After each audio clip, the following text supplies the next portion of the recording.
మాజీ మంత్రి వైసీపీకి సంబంధించి కీలక నేత అంబటి రాంబాబుకి మరో భారీ షాక్ తగిలింది. అసలు ఏం జరిగింది, ఏంటి వివరాలు తెలుసుకుందాం.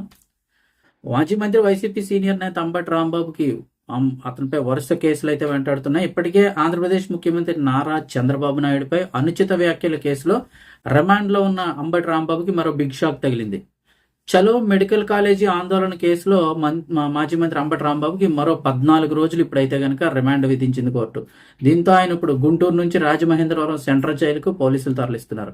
కొద్దిసేపటి క్రితమే మళ్ళీ రిమాండ్ 14 రోజుల రిమాండ్ అయితే విధించడం జరిగింది. వైసీపీ నేత అంబటి రాంబాబు కూర్చు మరింత బిగుస్తోంది. ఇప్పటికే చంద్రబాబు నాయుడు వ్యాఖ్యల కేసులో రిమాండ్లో ఉన్న ఆయనకు మరో 14 రోజులు రిమాండ్ విధించారు.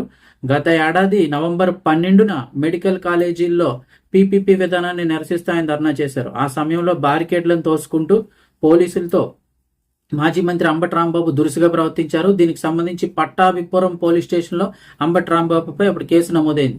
ఈ కేసుకు సంబంధించి అంబటి రాంబాబును విచారించేందుకు పట్టాభిపురం పిఎస్ పోలీసులు గుంటూరు కోర్టులో ఆదివారం నాడు పీటీ వారెంట్ దాఖలు చేశారు.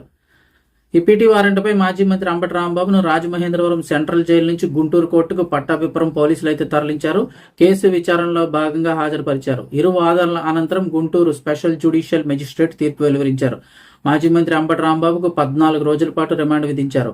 ఈ నెల 22 వరకు కూడా స్పెషల్ జ్యుడిషియల్ మెజిస్ట్రేట్ అయితే కనుక రిమాండ్ విధించింది.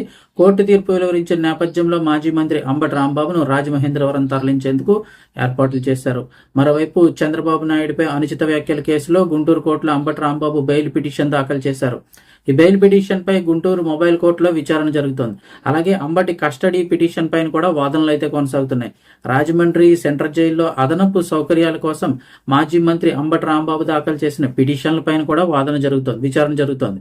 ఈ మొత్తానికి మాజీ మంత్రి అంబటికి సంబంధించి 4-5 పిటిషన్లపై ఒకేసారి అయితే విచారణ జరుగుతున్నాయి. మరి ఏం తీర్పులు వస్తాయంటనేది అయితే చూడాల్సి ఉంది.